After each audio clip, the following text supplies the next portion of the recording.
Welcome to my branding blueprint. This is my episode 1. Imagine you walk into a store to buy running shoes.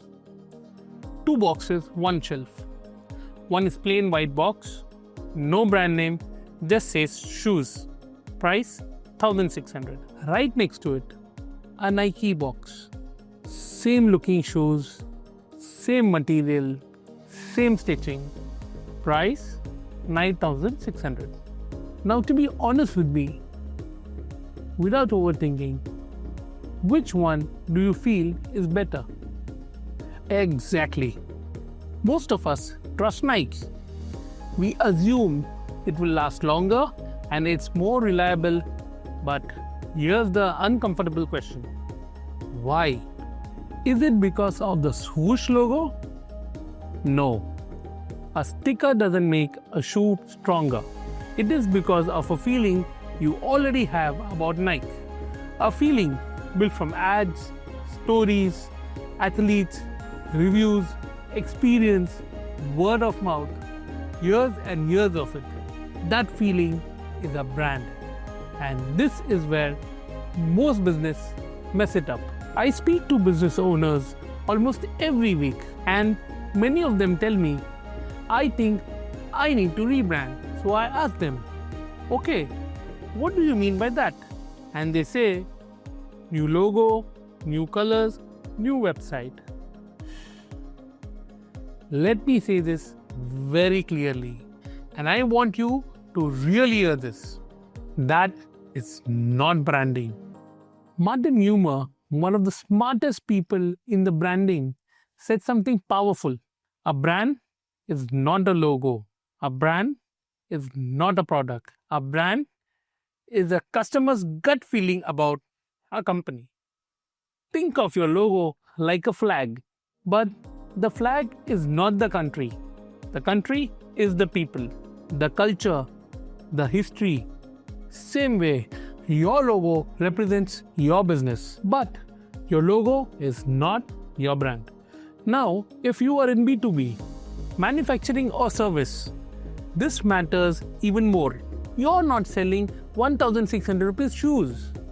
You're selling big contracts, long-term relationships, and every buyer is asking one silent question. Is this a risk? If your brand feels inconsistent, unclear, cheap, the buyer feels the risk. And when people feel the risk, they don't buy.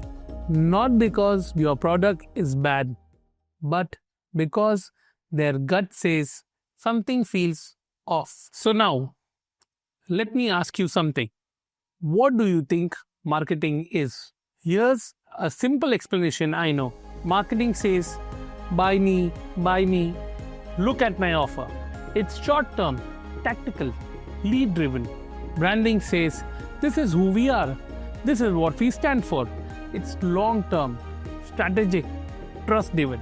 Marketing gets attention. Branding keeps customers. Think about Caterpillar, cat.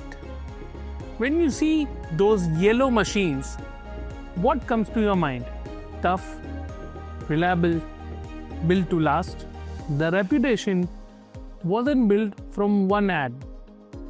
It was built slowly over decades. Every machine that didn't break down, another layer added. Every service call answered properly, another layer added. That's branding. It grows like a pearl, layer by layer. Now imagine cat doing a viral dance reels on TikTok. Feels wrong, right? That's what happens when marketing ignores branding. Here's the hard truth. You don't create your brand. The customer creates it in their head. Your job is only to influence that feeling. And one last thing that is important. If you market the weak brand, you are not just fixing the problem.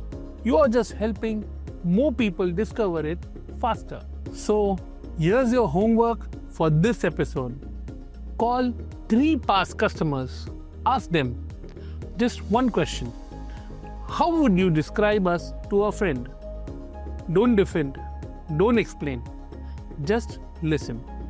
Whatever they say, that is your brand today. In the next episode, we are going to talk about who your brand is actually for. Because chances are you are talking to the wrong people. I will see you in the next one.